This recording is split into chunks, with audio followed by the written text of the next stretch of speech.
So this video is an overview of the 49 PMBOK processes to help you prepare for the PMP and CAPM exams. But before I get started, let me mention if you're interested, we've got lots of free PMP and CAPM prep materials at projectprep.org, and a few of them are really relevant to what we're going to talk about in this video. We've got a process reference and an ITTO spreadsheet, note cards, and blank sheets to help you prepare. Now, there's three topics I'm going to cover in this video. The first is just an overview of processes. The second is I'll talk about the 49 PMBOK processes in detail and then give you some process tips to help you remember them. Okay, so first, what is a process? Now, in the PMBOK guide, what we use to study for the PMP and CAPM exams, there's 49 processes, and these are the things that we do in project management. Some example processes are listed here: develop schedule, estimate costs, define scope, acquire resources, and so on. These are the things that we do in project management. And each of those 49 processes has ITTOs, inputs, tools and techniques, and outputs. Those ITTOs are kind of like the recipe for how we do project management. The ITTOs are actually covered in a different video. I'm going to focus on the processes here, though. So the processes are categorized into 5 process groups in 10 knowledge areas. So let me start with the process groups first. So these are the 5 process groups: initiating, planning, executing, monitoring, controlling, and closing. So when we initiate a project, we're defining a new one and getting approval to start. In planning, we're establishing the scope or the work that we plan to do, and we're sort of planning the course of action, how we're going to get the work done. As we execute, we complete the work. As we monitor and control, we track and review progress to make sure things are going as planned. And in closing, we finalize all activities. So the 49 processes are categorized into one of these process groups and also one of these knowledge areas. So these are just different areas of project management. And in this video, as we walk through the 49 processes, we're going to go through them by knowledge area. And here's just a high-level overview of where all those 49 processes sit in the categories of process groups up on the top and knowledge areas on the left-hand side there. Now, the process reference that we've got available at projectprep.org, this gives you something like this, but also gives you all the definitions to go along with them. Now, let me just stop right here. I can understand that there's a lot of processes. It can be really overwhelming, but here's something you should know. Think about those processes as tools in a toolbox. Each one is a different tool. Now, remember that on every construction project, you don't need every tool necessarily. And it's just the same way with project management. We don't necessarily need to use every process on every project. If we use the construction example, sometimes we need a hammer, other times we need a saw. So I was always concerned when I looked at these 49 processes, did I need to do everything on every project? Not really. We tailor it to identify which processes are appropriate for our project. So now let's talk about the 49 PMBOK processes in detail, and we're going to go by knowledge area. So we'll start with integration. Integration management is the bridge between the process groups. It sort of brings everything together. It's the glue, I like to think of it. Now we've got 7 processes in this knowledge area. They're sort of a mix across the process groups. The develop project charter process, that's authorizing the project and providing the PM with authority to get started and use resources. Okay, then we've got developing the project management plan. The project management plan is a big plan, and it combines all of these subsidiary plans. Examples are the cost management plan, quality management plan, the scope management plan. All those things sort of get rolled up into the project management plan. And then we direct and manage project work. We perform the work of the project and implement approved changes. And then we manage project knowledge. We capture lessons learned and knowledge and use that for our current project and future projects. Then we monitor and control the project work. We track and report on progress to see how things are going. It's kind of like checking the health of the project. And then we perform integrated change control. We review and approve change requests and communicate the decisions to our stakeholders. And then at the end of the project, we close the project or phase, formally completing the work. Okay, the next knowledge area is scope management. Now in scoping, we're kind of defining what the project will do and what it won't do. We're sort of setting boundaries. And there's 6 processes in this knowledge area. 4 are in planning and 2 in monitoring and controlling. So in plan scope management, we're documenting how scope will be defined and controlled. And then in collect requirements, we're documenting the needs of the stakeholders, seeing what they're looking for or they're hoping the project will accomplish. And then we're defining scope, setting boundaries, developing a detailed project and product description. And then we're going to create the WBS. We're going to take that scope, that project or product description, and break it down into smaller pieces so it's easier to manage. WBS stands for the work breakdown structure. We're breaking down the work. And then we're going to validate scope, seek formal acceptance on completed deliverables.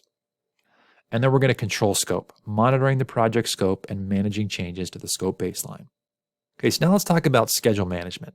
In scheduling, we're estimating and managing how long things are going to take. And we've got 6 processes here. 5 are in planning and 1's in monitoring and controlling. So with plan schedule management, we're documenting how the schedule will be developed and controlled. For example, what estimating methods are we going to use? And then we define activities. We actually take the work breakdown structure we talked about a minute ago and break it down even further into individual steps, the steps required to produce the project deliverables. And then we take those activities and sequence them. We put them in the right order. And then we estimate how long things are going to take, the durations of those activities. And we take all of those things that we produced and develop the schedule. We analyze activity sequences and estimates to create this schedule baseline. And then we control the schedule over time. We monitor activities, see how things are going, and manage changes to the schedule baseline. Okay, now let's talk about the cost knowledge area, cost management. We're estimating how much we're going to need to get things done and when we're going to need that. And we've got just 4 processes here, 3 in planning and 1 in monitoring and controlling. So with plan cost management, we're documenting how to estimate and control costs, and also in this example, how we're going to, or what estimating methods we might use. We're estimating costs, approximating the finances we need to get it done, and we're going to go really by activities here, the cost for activities. And then we're going to determine the budget. We're going to take all of those costs from the activities, put them together, and use that to generate the cost baseline. And then we're going to control costs over time, monitor project costs, and manage changes to the cost baseline.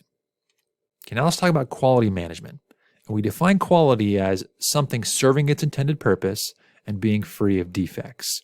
And in this quality management knowledge area, we have 3 processes, 1 in planning, 1 in executing, and 1 in monitoring and controlling. Now, in plan quality management, we identify quality requirements and document how to comply with them.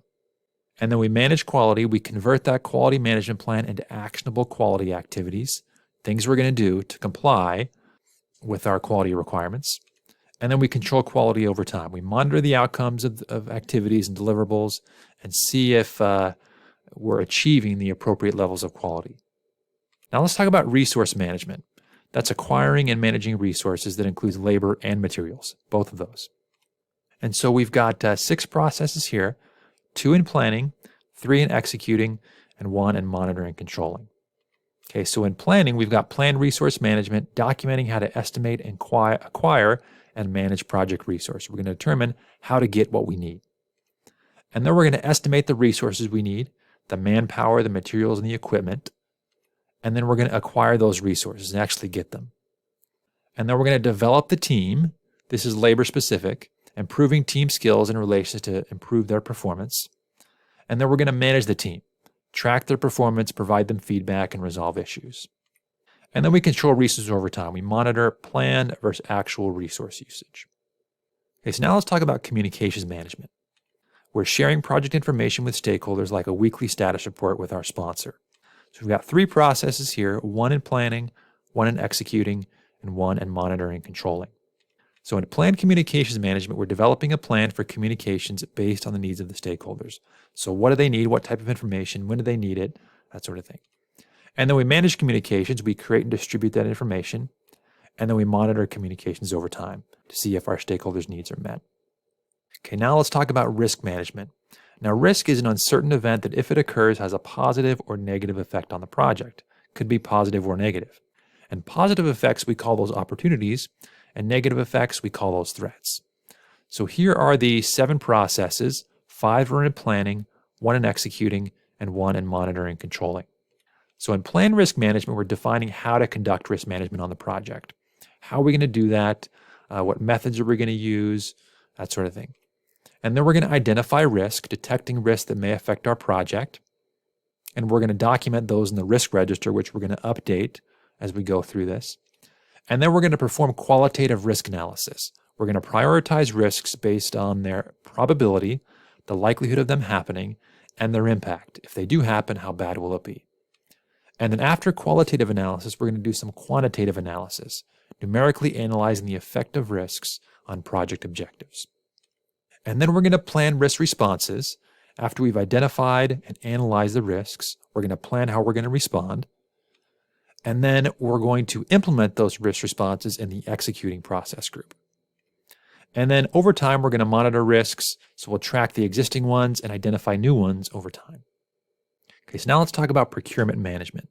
This is buying things that we need for the project from outside of our own team. And there's 3 processes here, one in planning, one in executing, and one in monitoring controlling.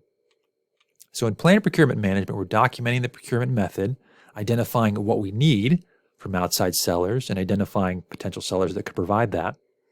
And then we're going to conduct procurements, collect responses from sellers, choose one, and then award a contract. And then we're going to control procurements over time, manage their relationships or these relationships, and monitor the contract performance. So now let's talk about the final knowledge area, stakeholder engagement. And stakeholders are anyone who may be affected by the project. We really have to monitor these relationships because they could either help our project or hurt it. And we have 4 processes here, one in initiating, one in planning, one in executing, and one in monitoring controlling. So with identify stakeholders, we're identifying and classifying those who could be affected by our project. And then we're going to plan stakeholder engagement, develop strategies for working with these stakeholders. And then we're going to manage that engagement, communicate with them, and address issues over time. And then monitor engagement. Monitor and adjust plans for engaging with them based on how things are going. Okay, now let me shift a little bit and talk about some tips for remembering the processes in which process groups they belong to. So as a reminder, we've got 49 processes, and this is how they're categorized by process group up at the top and by knowledge area on the left-hand side. Now here's 5 tips for remembering which process group these processes are in. The first tip is that initiating only has 2 processes: develop project charter and identify stakeholders. The second tip is that planning processes usually include things like plan, estimate, or define. Here's 3 examples: plan schedule management, estimate activity durations, and define activities. Usually whenever you see those words, that means it's a planning process. Okay, here's the third tip. Executing processes usually include things like manage, conduct, or acquire. Examples are direct and manage project work, conduct procurements, acquire resources. When you see those key words, usually means an executing process. Here's the fourth tip. Monitoring and controlling processes always include monitor, control, or validate. Here's some examples: control costs, validate scope, and monitor communications. If you see one of those keywords, you know it's a monitoring and controlling process. Here's the fifth tip. Closing only has 1 process: close project or phase. As a final reminder, we've got several prep materials for the PMP and the CAPM over at projectprep.org if you're interested. There's a few that are really relevant to what we just talked about. There's a process reference, an ITTO spreadsheet, note cards, and blank sheets to help as you prepare.